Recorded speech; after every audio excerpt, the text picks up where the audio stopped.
Hola a todos, hoy vamos a ver los conceptos iniciales para trabajar con la presión. ¿Sí? Les paso a contar, nosotros como vemos en pantalla, ¿sí? La presión es una de las magnitudes físicas más importantes para trabajar en mecánica de fluidos. ¿Cómo la definimos la presión? Siempre es una proporción entre la fuerza que hace el fluido, ¿sí? Respecto al área que tiene para actuar. ¿Sí? Esta es la definición más importante, que es esta ecuación 1 que está acá. ¿Sí? Esa es la definición básica como para poder empezar a trabajar con qué es la presión. ¿Sí? Es un concepto muy importante porque aparece en todas las ecuaciones de mecánica de fluidos, ¿sí? Y se va a trabajar con ella de varias maneras. Lo que vamos a demostrar hoy es qué sucede para la presión en un objeto en reposo, ¿sí? Y vamos a demostrar que la presión no depende, ¿sí?, de una dirección horizontal, sino que depende solamente de lo que se llama el gradiente de presión. ¿Sí? Que el gradiente de presión, para decirlo en otras palabras, es cómo cambia la presión con la altura. La presión tiene que ver básicamente con la fuerza que el fluido se ejerce sobre sí mismo, ¿sí?, y sobre otros objetos. Entonces, lo que nosotros vamos a ver es qué sucede cuando nosotros tenemos un objeto plano en reposo, como es este triángulo que vemos acá, ¿sí? Este triángulo, imagínense, donde nosotros tenemos el eje X, que es el eje basal, acá donde está el piso, si ustedes quieren, ¿sí? Z, que es el eje vertical, donde actúa la gravedad, y luego lo que tenemos es que todo está rodeado de fluido, y lo que vamos a hacer es separar nuestro sistema, que va a ser este triángulo, que es una porción del mismo fluido. Este triángulo es un triángulo rectángulo que tiene un ángulo θ determinado y donde lo que nosotros estamos viendo acá es la cara frontal. Obviamente que esto es un cuerpo, ¿sí? Es un cuerpo que tiene profundidad B. Vamos a aclararlo por las dudas, pero para tener en cuenta cuál es la demostración que vamos a hacer después, ¿sí? Entonces, en este caso vamos a definir la profundidad, ¿sí?, de este triángulo como una magnitud B fija. Entonces esto, lo que estamos viendo es un prisma. Entonces, ¿qué es lo que sucede en este caso? ¿Sí? Por ser un objeto en equilibrio, lo primero que empezamos es que la sumatoria de fuerzas va a dar 0. ¿Sí? Entonces, esta sumatoria de fuerzas se va a efectuar en ambos ejes, en Z y en X. Luego, acuérdense que esto es una suma vectorial, ¿sí? De acá sacamos que la sumatoria de fuerzas en el eje X va a valer 0 escalarmente, y lo mismo que la sumatoria de fuerzas en el Z también va a valer 0. Ahora lo que hay que hacer es desarrollar las dos ecuaciones por separado. Entonces, por ejemplo, tenemos que empezar a hacer la lista de cuáles son las fuerzas que actúan en este cuerpo, ¿sí? En el caso del triángulo, nosotros tenemos, ¿sí?, para el eje Z, el eje vertical, tenemos el peso, ¿sí?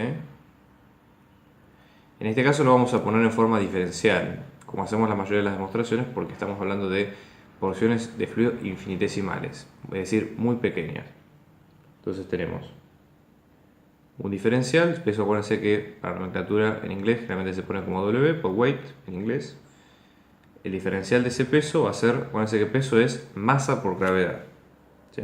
Entonces en este caso nosotros tendríamos el diferencial de masa por la gravedad. Otra forma de expresarlo es de pensar en términos de la densidad, como hemos visto la vez pasada. ¿Qué es la densidad? ¿Sí?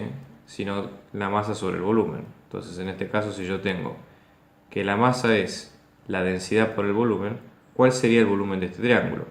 Tendríamos el área de la base, que podemos considerarla como el área del triángulo. El área del triángulo es base por altura, ¿sí? O sea, nosotros tenemos la base, que es esta dimensión delta X que ustedes ven acá, y la altura es la dimensión delta Z que está acá, que es la altura de este cateto. Entonces, y después la profundidad, obviamente, que va a ser la profundidad B que ya definimos recién. Entonces, procediendo a esto, nosotros vamos y procedemos a calcular esa área, ¿sí? Entonces, el área nos va a quedar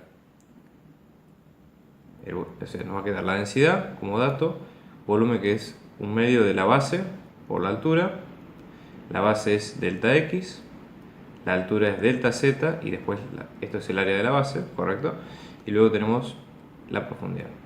Juntamos todo, ¿sí? En este caso estamos llevando una forma diferencial. Ojo de no confundirse con los signos, porque eso es muy importante. Y entonces tenemos que el diferencial peso nos va a quedar la densidad por un medio y ambos diferencial. Ahora lo que tenemos que hacer es ver qué otras fuerzas actúan. Entonces en este caso nosotros tenemos que las fuerzas que van a actuar son las fuerzas de presión que queremos definir, ¿correcto? Entonces, en el eje Z nosotros tenemos, fíjense, tenemos la presión en Z, que es esta, y luego tenemos la presión normal, que acá el triángulo tiene una cara, que está inclinada a un ángulo θ. Entonces, de esta fuerza lo que hay que hacer es descomponerla en sus dos componentes del eje de coordenadas que elegimos, que es el Z y el X. Entonces, en este caso, para la presión normal lo que tenemos que hacer es, para la cara Z, sería la presión normal por el coseno del ángulo, ¿sí? Entonces, nos va a quedar de la siguiente manera. Fíjense. Acuérdense, la sumatoria de fuerzas en Z, ¿sí? Nos va a quedar el peso, ¿sí? Negativo, que es lo que hemos dicho recién. Después tenemos la presión en Z, acuérdense que la fuerza es presión por área, entonces va a quedar presión en Z por el área, que el área que nosotros calculamos es ¿qué área ve esta presión? Es un área de un rectángulo donde tenemos delta X y la B, que es el área la profundidad que está hacia abajo. Entonces, fíjense, tenemos delta X y B.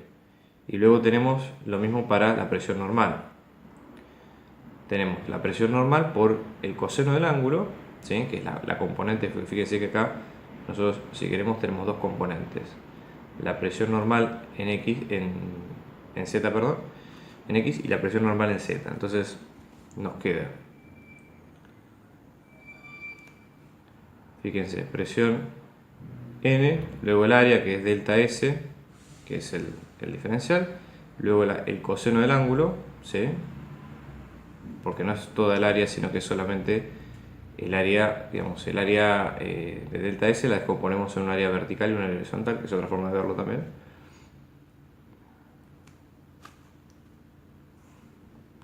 Y luego a todo esto está igualado a 0, ¿sí? Que son las tres fuerzas en el C. Luego, esto lo vamos a dejar como ecuación 6 por ahora. Luego, ¿qué pasa en X? ¿Sí? En X nosotros tenemos esta fuerza, ¿sí? Que es la presión en X por el área, que es delta Z por B, y lo mismo pasa con la presión normal, que es con su componente horizontal. Entonces, vamos acá, presión en X, delta Z, B, y luego le restamos presión en N, delta S, seno del ángulo. Perfecto. Entonces ahora la idea es tratar de ver qué es lo que se puede hacer con estos casos. Hay que hacer un poco de geometría para tratar de reducir un poquito estas ecuaciones que nos quedaron acá, que son grandes, ¿ok? Entonces vamos a ir a ver el triángulo de vuelta y fíjense lo siguiente. Nosotros tenemos que en el triángulo estas caras, ¿sí? Del triángulo este es un triángulo rectángulo, por lo tanto podemos expresar estas caras, delta S supongamos, en función de delta X y delta Z, o al revés, podemos expresar delta Z y delta X en función de la hipotenusa. Entonces, delta Z es el cateto opuesto, según este ángulo, delta X es el cateto adyacente. Entonces, usando un poco de trigonometría, llegamos a estas expresiones que están acá. Fíjense, nos queda delta Z como cateto opuesto va a ser la hipotenusa, que es delta S, por seno del ángulo. Luego delta X va a ser delta S por el coseno del ángulo, porque es el cateto adyacente. Entonces, lo que sucede es que reemplazamos estas ecuaciones arriba y haciendo un poco de álgebra, no me quiero meter mucho en esto porque es tangente un poco a lo que estamos buscando, pero por el hecho de que es un poco engorroso, pero supónganse, yo voy a reemplazar la ecuación 8, ¿sí? En la ecuación 6, y entonces nos va a quedar el diferencial del peso más la presión en Z por delta X, que va a ser, perdón, la ecuación 9, delta X, que va a ser delta S coseno del ángulo menos la presión normal por delta S por coseno del ángulo. ¿Okay? Ahora, fíjense, yo saco como factor común este delta S coseno de tita. Voy a sumar delta W en ambos lados. Entonces me va a quedar la presión en Z menos la presión normal por este factor común, que es el delta S coseno de tita. Esto me va a quedar delta W, que de la ecuación 5, como ustedes ven, nos va a quedar la densidad 1 medio delta X delta S, por lo cual vamos a tener que reemplazar ambas veces acá, ¿sí? Delta S cuadrado por seno y por coseno,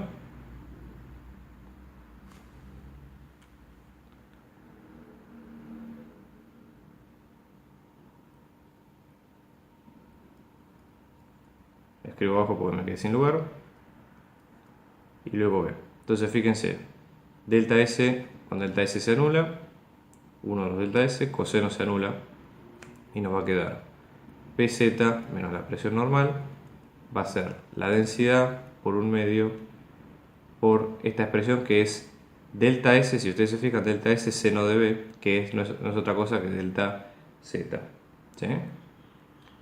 Por B. Y ahora tenemos que tratar de interpretar qué es lo que quedó acá.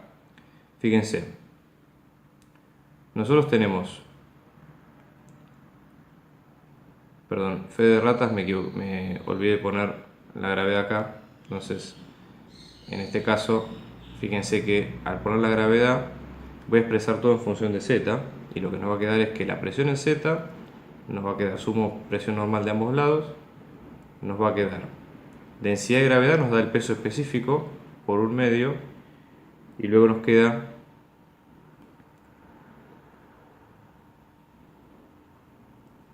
otra fe de ratas por las dudas, B también sale como factor común acá y se anula, con lo cual llegamos a la expresión de que en este caso solamente nos queda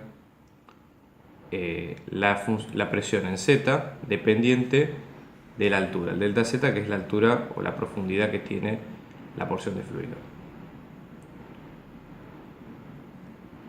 Y si volvemos a reemplazar, pues no voy a hacer las cuentas porque es engorroso, pero si volvemos a reemplazar en las fuerzas en X, lo que nos va a quedar es que, sí, para las fuerzas en X, ¿sí?, de la sumatoria de fuerzas en X, nos va a quedar que la ecuación 9 que pusimos arriba, ¿sí?, nos va a quedar que la presión en X va a ser igual a la presión normal o la presión tangente que nosotros, la presión a la hipotenusa. Entonces, lo que sucede acá es que lo que demostramos con esto es que la presión no cambia, ¿sí?, en una dirección horizontal, sino que acá lo más importante, no cambia en una dirección horizontal porque lo más importante es que solamente, como dice la ecuación 10, depende de la altura, o sea, depende de ese delta Z, que es la profundidad o el gradiente de presión que queremos calcular. Entonces, en este caso, para cualquier elemento de presión que nosotros tengamos, siempre la altura va a estar definida, o esto va a estar definido por la altura en gravedad que tenga el corte de fluido, ¿sí? Lo vamos a demostrar más adelante cuando demostremos el gradiente de presión vectorial, que es un poco más complejo. Pero por ahora, con esto nos alcanza.